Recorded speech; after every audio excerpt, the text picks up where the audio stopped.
been an interesting few weeks for yours truly. I've been dealing with death threats. Yes, there are some people who believe that Jim Sterling can be killed by normal mortal hands. It's naive. But yes, death threats, attempts to intimidate me, blah-de-blah-de-blah, to the point where I've considered getting some protection.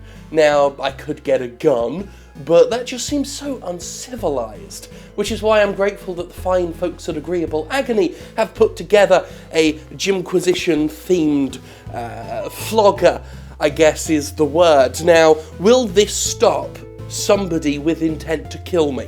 Not physically, no. I mean, it's bracing, but not exactly lethal. However, the image of me coming at you in the night, half naked, wielding this, well, I think anybody with intent to do harm will turn tail and flee. And thanks to my state's gloriously liberal open carry laws, I think I'll be wearing this at my hip when I go into Denny's. For purely protective reasons, of course. Recently, we've been seeing a push to provide the AAA space with multiplayer-only games. Games that might traditionally have had solo campaigns, nixing said campaigns in order to focus purely on online game types. Titanfall was possibly the first high-profile release to do this generation, but lately both Star Wars Battlefront and Rainbow Six Siege have followed suit. The move has garnered criticism from more vocal customers, those who feel cheated by potentially missing content, especially in games where previous entries did have single-player modes and no longer do. Now, funnily enough, I'm not actually against the current trend of multiplayer-only big-budget games. In fact, it's something I've been interested in seeing for a long time. It is, at the very least, honest about what it wants. In theory, it eschews a mode that developers don't possibly give a rat's ass about, and frees up time and resources in order to provide a more robust, content-rich multiplayer experience. At least, that's the theory. The practice so far is what I have a problem with. Both Battlefront and Siege have, thus far, seemed to do very little with the theoretical freeing of resources. Where you'd expect them to have double the multiplayer content in lieu of a solo campaign, instead you have the same amount of content, or possibly even less, as well as the lack of a solo mode. Here, I think, is the real problem with these multiplayer-only games. In a previous video, I talked about games that sell themselves as being combat-free. With these combat-free experiences, I argued that it's a fine idea on paper, but if you're actively talking about something that's being taken out of your experience, it needs to be replaced with something. Lacking something is not a selling point. The hole you've left needs filling with some sort of substance, and that's true of these multiplayer-only games as well as it is walking simulators like Submerged or Wander. Okay, you took the campaign out of Rainbow Six and Star Wars Battlefront. I'm someone who's okay with that in theory. What else you got for me? And that's where the games trip up, because they don't have anything else. Even worse, it seems the move to multiplayer only has only encouraged companies like EA and Ubisoft to double down on their shitty DLC practices, with Battlefront pushing a $50 season pass hard, and Rainbow Six relying on microtransactions and a free-to-play progression system. Both games also promise a drip feed of free content over the next few weeks, but the results are launch games that feel distinctly lacking in the content department, even if they're actually quite good experiences. Similarly, cases like Evolve have really screwed the pooch, with so much pre-order bullshit and downloadable content tacked onto a game that fundamentally offered very little to keep players coming back. Who even talks about Evolve anymore?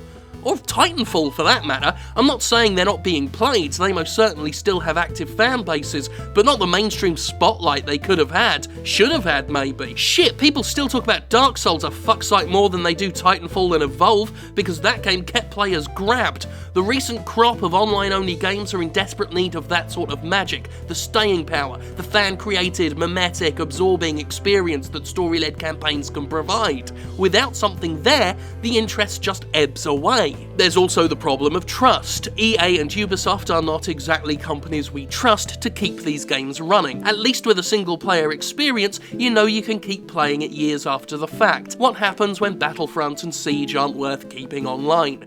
down go the servers, and the games become functionally useless. This is to say nothing of the fact that both these companies aren't exactly well known for smooth launches. While Battlefront did okay, Siege's connectivity can be spotty, and history has shown pretty poor performance with previous Battlefield games and those games that required the Uplay DRM to run. Faith is not strong here. A big part of the pushback also comes from the fact that this is starting to happen on console. Now on PC, online-only games are nothing new. Quake 3, Guild Wars EVE Online, multiplayer PC experiences are field-tested, given longevity via the modding community, and can rely on user servers to preserve games even after official support gets pulled. There's an inherent level of trust and security with PC games that console releases just don't have yet, and the current efforts of companies like EA and Ubisoft are not helping to foster that required trust. Online-only games, of course, can and do work. The success and continued hardcore fanbase of things like Left 4 Dead and Team Fortress prove that multiplayer can last.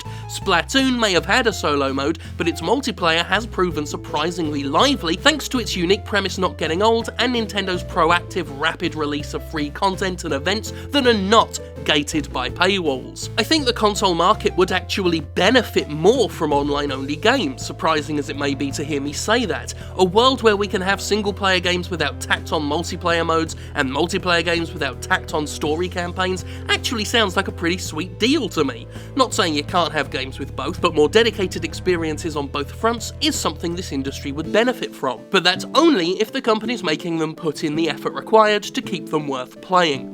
Right now, it's just not working. I've enjoyed Titanfall, Rainbow Six Siege, and Star Wars Battlefront, not really Evolve, but they feel disposable, as good as they are, in ways a lot of games with good single-player content just aren't. More content without the gated haves and have-nots bullshit, unique ideas instead of just shooty bang bang, continued deep involvement from the developers to make it continually feel like an event. These are all ways that could help give such games more life, but above all, there has to be something else. If you're taking out the solo mode, give us something else. Not just the same multiplayer game we're used to, without the single player we're also used to. Because we know what we used to get for our money, and right now we ain't getting it. Instead, I just get the creeping suspicion that these games are being designed this way just to make season passes and DLC and microtransactions more tempting than ever.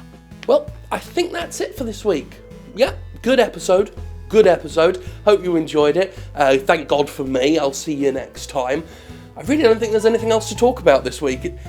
Oh, wait. Hit the lever!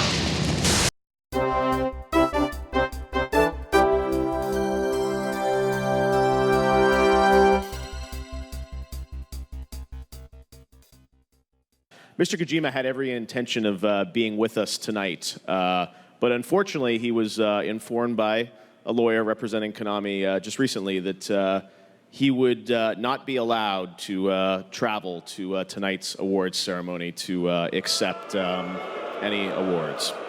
He's still under an employment contract, and it's disappointing, and it's inconceivable to me that an artist like Hideo would not be allowed to come here and celebrate with his peers and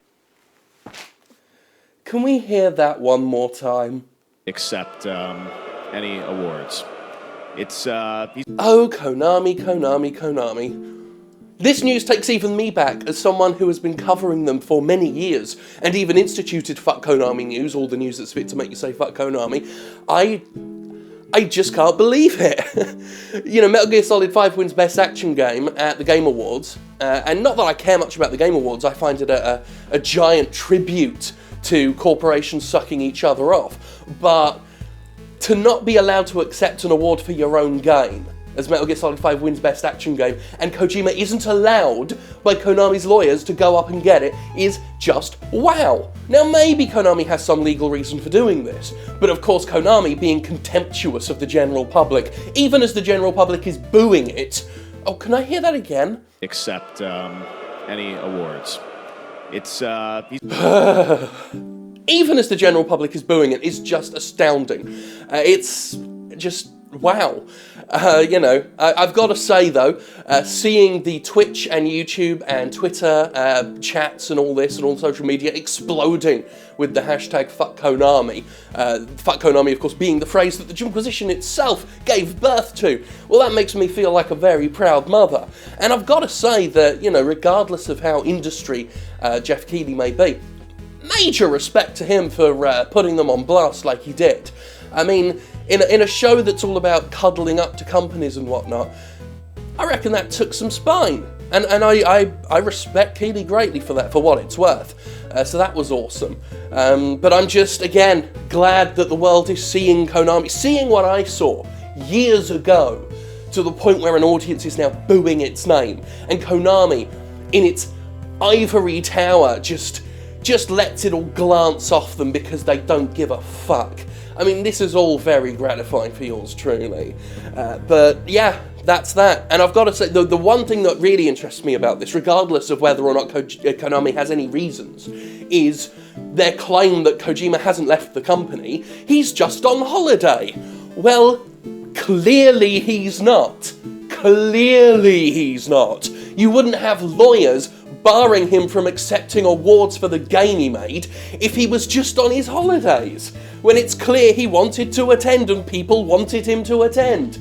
So with this move, with what Keighley revealed, it's basically been confirmed that Konami is a bunch of liars.